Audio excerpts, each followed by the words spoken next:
Hey guys, सो आज हम देखेंगे गेट 2011 का question of operating system.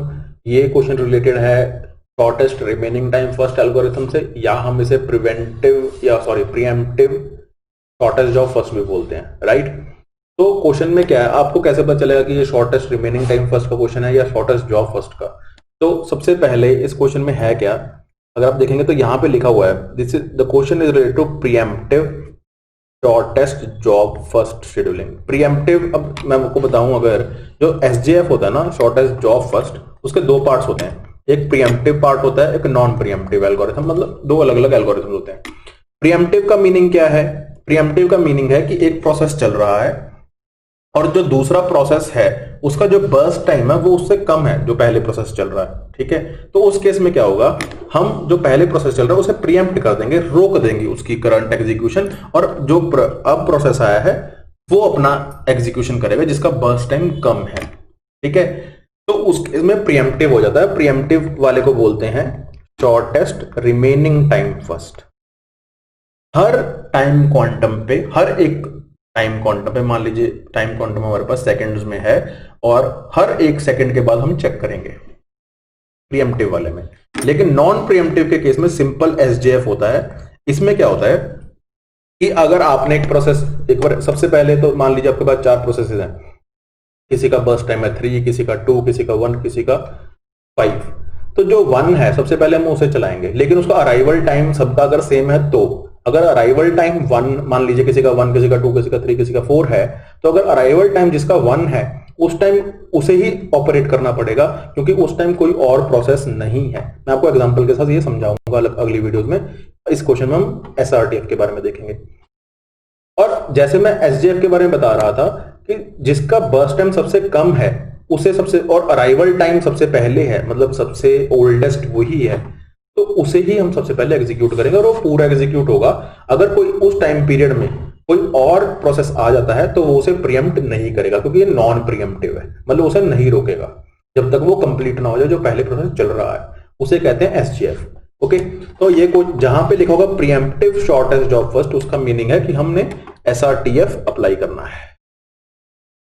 Okay, तो इस क्वेश्चन में ये गेट 2011 में जो क्वेश्चन आया था प्रीएम्प्टिव शॉर्टेस्ट जॉब फर्स्ट के बारे में यहाँ पे बात की गई है। इसका meaning shortest remaining time first algorithm लगाना है, और हर टाइम क्वांटम पे हमें चेक करना पड़ेगा, हर सेकंड के बाद हमें चेक करना पड़ेगा कि कोई और प्रोसेस तो नहीं आ गया हमारे इस मतलब जो हमारा एग्जीक्यूशन चल रहा है। और अगर कोई और प्रोसेस आ भी गया है और अगर उसका बर्स्ट टाइम करंट प्रोसेस से कम है, देन हमें कॉन्टेक्स्ट स्विच करना पड़ेगा। अगर कम नहीं है तो हम उसी प्रोसेस को चलाते रहेंगे, राइट, जो पहले चल रहा है। ओके, चलो ये क्वेश्चन को एग्जांपल के तौर पे समझते हैं।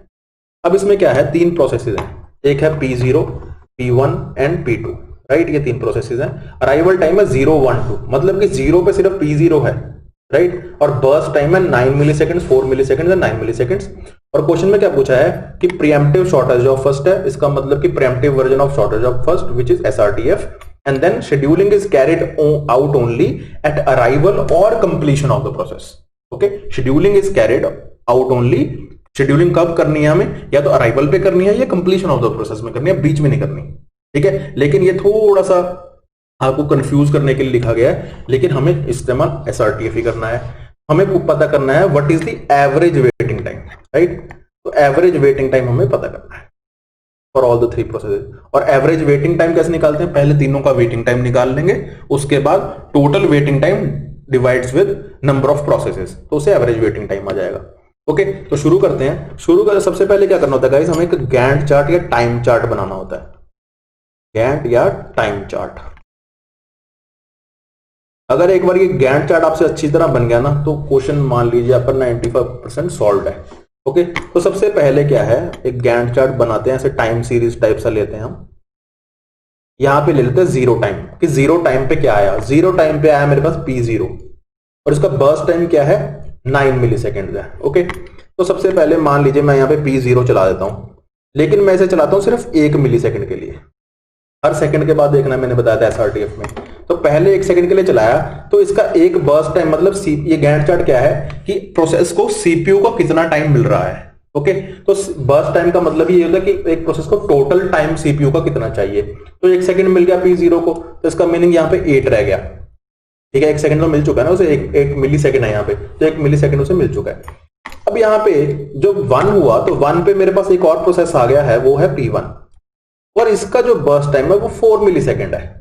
लेकिन जो मेरा पहले प्रोसेस चल रहा है जो कि P0 है उसका है 8 मिली सेकंड, तो कम किसका है, 4 मिली सेकंड का। तो अब मैं कॉन्टेक्स्ट स्विच करूंगा और P1 को चलाऊंगा। ओके, तो मैं यहाँ पे P1 को चलाता हूं। ओके, मान लीजिए अब मैं इसे P1 को सेकंड मिली सेकंड तक देखता हूं। ठीक है, अब 2 मिली सेकंड में मेरे पास तीसरा एक प्रोसेस आ गया जिसको P2 बोल रहे हैं यहाँ पे, तो ये भी आ गया मेरे पास, लेकिन इसका जो बर्स्ट टाइम है वो 9 मिली सेकंड है, लेकिन जो मेरा करंट प्रोसेस चल रहा है वो 4 मिली सेकंड का है। राइट, तो कम किसका है, P1 का। P1 क्या है, जो अभी चल रहा है, तो P1 को ही मैं कंटिन्यू करूंगा। ओके, P1 को कंटिन्यू करूंगा मतलब कि 4 मिली सेकंड के लिए। तो यहां पे एक्चुअली मैं क्या कर दूंगा, 1 पे आया था, 4 उसका बर्स्ट टाइम है, तो 5 आ गया यहाँ पे।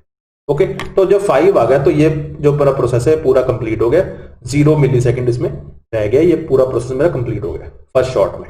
ओके, लेकिन जब मैं 5 पे पहुंचा यहाँ पे, तो मेरे पास 2 प्रोसेस अब रिमेनिंग है। एक मेरे पास है P0 रिमेनिंग जिसका बर्स्ट टाइम है 8 मतलब पेंडिंग है, और एक मेरे पास P2 है जिसका बर्स्ट टाइम है 9। तो कम किसका है, कम है P0 का, तो P0 को मैं पूरा चला दूंगा। ओके, तो पूरा चला दूंगा, 8 + 5 13, 8 ही रह गया था ना यहाँ पे। ओके, तो अब ये भी 0 मिली सेकंड हो गया। अब मेरे पास क्या रह गया, सिर्फ P2 को चाहिए 9 मिली सेकंड, तो मैं यहाँ पे चला दूंगा P2, तो 9 मिली सेकंड अगर ऐड करते हैं तो 22 आ गया। राइट, तो ये मेरा गैंट चार्ट प्रिपेयर हो गया, और जब 9 इसको मिल गया तो ये भी 0 मिली सेकंड रह गया। ओके, तो ये मेरा गैंट चार्ट प्रिपेयर हो गया जो कि बिल्कुल ठीक है। Now we have to calculate 2 things, एक होता है टर्न अराउंड टाइम और एक होता है waiting time. Okay, turn around time का फॉर्मूला है, टर्न अराउंड टाइम के एक्चुअली 2 फॉर्मूलाज हैं। एक तो होता है exit time minus exit time of process minus arrival time of process, minus arrival time of process. एक फॉर्मूला तो ये है। एक टर्न अराउंड टाइम का एक और फॉर्मूला है जिसे बोलते हैं waiting time plus burst time. CPU का कितना टाइम लिया और कितना वेट किया उस प्रोसेस ने, उसे टोटल मतलब टर्न अराउंड टाइम कहते हैं। ये 2 फॉर्मूलाज हैं। पहले तो हम टर्न अराउंड टाइम निकाल लेंगे इस फॉर्मूला से। Okay, this will be used for calculating TAT, turn around time. और ये जो फॉर्मूला है TAT equal to waiting time plus burst time, इससे हम वेटिंग टाइम निकाल लेंगे, क्योंकि टर्न अराउंड टाइम तो हमें मिल जाएगा इस फॉर्मूला से। राइट, और वेट बर्स्ट टाइम हमें गिवन ही है हमारे पास, तो वेटिंग टाइम यहां से निकल आएगा। तो कैलकुलेट करना शुरू करते हैं। तो अब सबसे पहले है यहां पे टर्न अराउंड टाइम। तो टर्न अराउंड टाइम कैसे निकालना है, exit time of process minus arrival time. तो P0 का एग्जिट टाइम क्या है, 13, ये यहां पे एंड हुआ P0, और आया कब था, अराइवल टाइम क्या था, 0, माइनस 0 इक्वल टू 13 मेरा टर्न अराउंड टाइम आ गया P0 का। मैं लिख लेता हूं यहाँ पे P0, P1, P2। अब P1 कब एंड हुआ है, 5 पे, और आया कब था, 1 पे, यहाँ पे 1 पे आया अराइवल टाइम पे, तो कितना आ गया turn around time, 4। P2 and हुआ है 22 पे, और आया कब था, 2 पे, तो 2 आ गया, यहां पे आ गया 20। ओके,